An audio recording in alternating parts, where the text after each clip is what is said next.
കാസർകോട് 19-കാരിയെ മന്ത്രവാദത്തിന്റെ മറവിൽ തട്ടിക്കൊണ്ടുപോയതായി പരാതി. വിദ്യാനഗർ സ്വദേശി അബ്ദുൾ റഷീദിനെതിരെയാണ് കാഞ്ഞങ്ങാട് സ്വദേശിയുടെ കുടുംബം പരാതി നൽകിയത്. പെൺകുട്ടിയുടെ മാതാവിന്റെ അസുഖം ചികിത്സിക്കാനെത്തിയതായിരുന്നു അബ്ദുൾ റഷീദ്.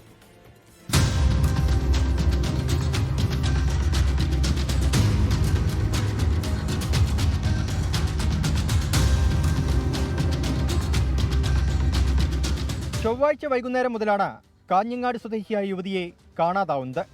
രാവിലെ കോളേജിൽ പോയ യുവതിയെ മൊബൈൽ ഫോണിൽ ബന്ധപ്പെട്ടെങ്കിലും മറുപടി ലഭിച്ചില്ല. ഇതോടെ കുടുംബം പോലീസിൽ പരാതി നൽകി.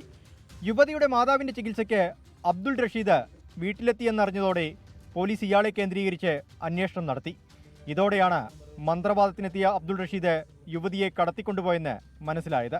വൈഫിന് കുറേ കാലമായി ചികിത്സ നമ്മൾ ഇപ്പം ഹോസ്പിറ്റലായിട്ട് നമ്മൾ കുറേ കാലമായി നമ്മൾ ചികിത്സ നടത്തിക്കൊണ്ടിരിക്കുകയാണ്. അപ്പോൾ അതിലൊരു ചേഞ്ചാന്ന് മറ്റുള്ളവർ പറഞ്ഞിട്ടൊക്കെ അവരിതിലായിരുന്നു ഇയാൾ കൊണ്ടുവന്നത്. അബ്ദുൾ റഷീദും യുവതിയും സഞ്ചരിച്ച കാർ കേന്ദ്രീകരിച്ച് നടത്തിയ അന്വേഷണത്തിൽ വാഹനം കർണാടകയിലേക്ക് കടന്നതായി മനസ്സിലാക്കി. ബീച്ചകോണ്ടൻഹള്ളി ടോൾ പ്ലാസ വഴി കാർ കടന്നുപോയ CCTV ദൃശ്യം പോലീസിന് ലഭിച്ചു.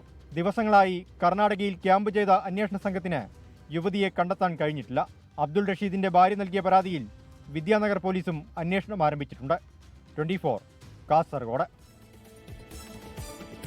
ലോകത്തെവിടെയായാലും ഏത് സമയത്തും 24 വാർത്തകളും ഓഗ്മെന്റഡ് റിയാലിറ്റി പാക്കേജുകളും എക്സ്പ്ലെയിനറുകളും വിശദമായി കാണാൻ ഞങ്ങളുടെ YouTube ചാനൽ നിങ്ങൾക്ക് സബ്സ്ക്രൈബ് ചെയ്യാം.